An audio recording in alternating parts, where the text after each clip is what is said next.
Our world faces a common enemy, COVID-19. The virus does not care about nationality or ethnicity, faction or face. It attacks all relentlessly.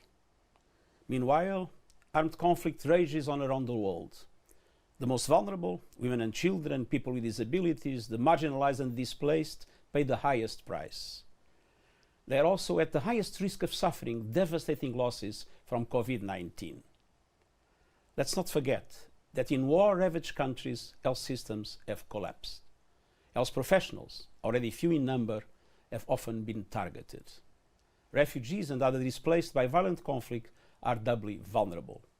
The fury of the virus illustrates the folly of war. That is why today I am calling for an immediate global ceasefire in all corners of the world. It is time to put armed conflict on lockdown and focus together on the true fight of our lives. To warring parties I say, pull back from hostilities, put aside mistrust and animosity, silence the guns, stop the artillery, end the airstrikes. This is crucial to help create corridors for life-saving aid, to open precious windows for diplomacy, to bring hope to places among the most vulnerable to COVID-19. Let us take inspiration from coalitions and dialogue slowly taking shape among rival parties in some parts to enable joint approaches to COVID-19. But we need much more. End the sickness of war and fight the disease that is ravaging our world. It starts by stopping the fighting everywhere, now. That is what our human family needs, now more than ever. Thank you very much, Secretary General. We're now going to take some questions from the press.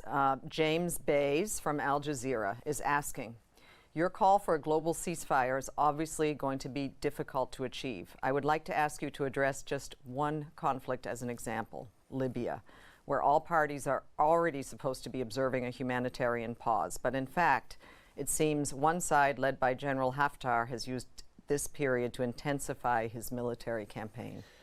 There was a truce that was more recently decided again. It is not holding very well. And this is one of the reasons why I believe we need a global ceasefire. And all my special representatives will be very active, talking with the parties and trying to create a global dynamics in order for all countries around the world to put pressure on the parties to the conflicts everywhere to stop the fighting. I believe that this is the only way to address those situations where the parties have been quite stubborn in not accepting the need to a ceasefire, when everybody knows that there is no military solution, and the fighting going on only increases suffering and makes the response to COVID-19 now even more difficult. Just quick follow-up to that from Maria from TASS. You did mention that you were in touch with your special envoys. Have you received any commitments to the ceasefire from different sides in Syria, Libya, Yemen, Ukraine, etc.? I'm launching the global appeal now. My special envoys will be now working with the parties to the conflict to try to make sure that this global appeal is not only listened to, but leads to concrete action, leads to a pause in fighting, creating the conditions for the response to COVID-19 to be much more effective.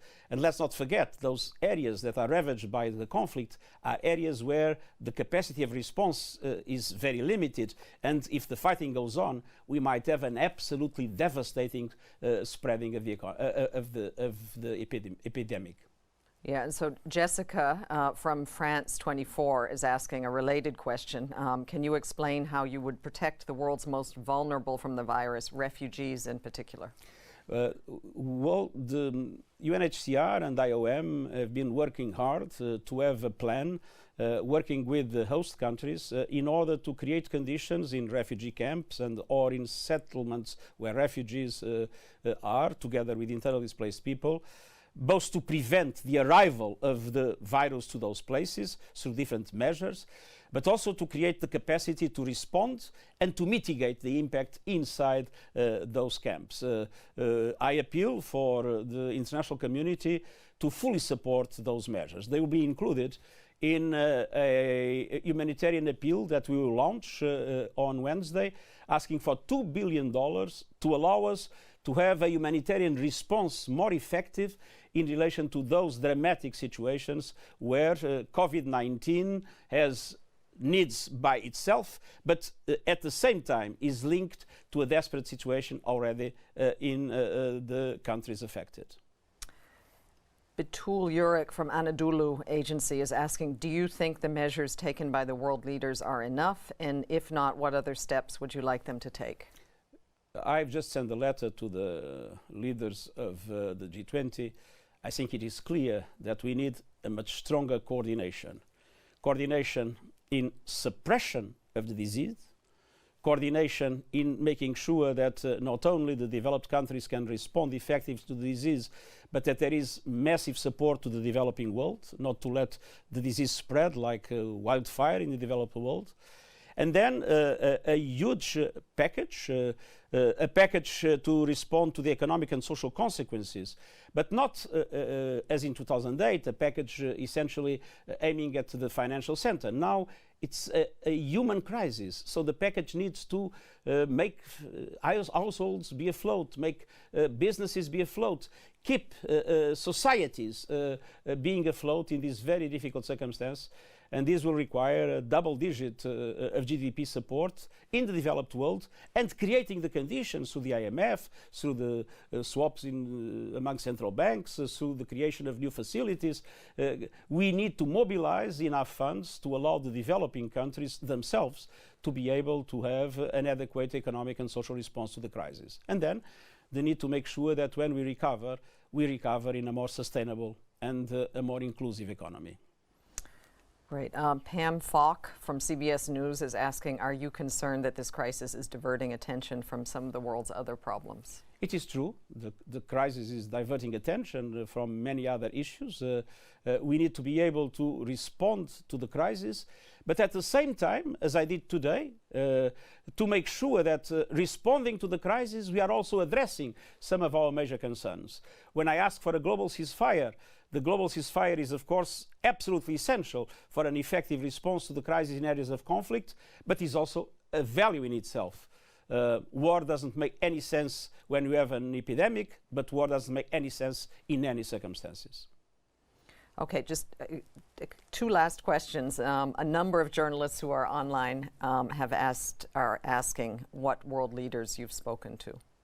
I've been sending today a message to all G20 leaders. I've been speaking to several of them, and I intend to be in a virtual conference with all of them this week.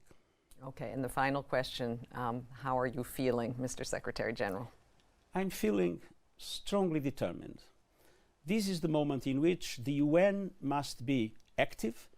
The UN must fully assume its responsibilities, first doing what we have to do, our peacekeeping operations, our humanitarian agencies, our support to the different bodies of the international community, the Security Council, the General Assembly. But at the same time, this is a moment in which the UN must be able to address the peoples of the world and appeal for a massive mobilization and for a massive pressure on governments to make sure that we are able to respond to this crisis.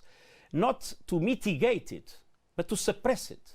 To suppress the disease and to address the dramatic economic and social impacts of the disease. And we can only do it if we do it together, if we do it in a coordinated way, if we do it with intense solidarity and cooperation, and that is the raison d'être of the United Nations itself.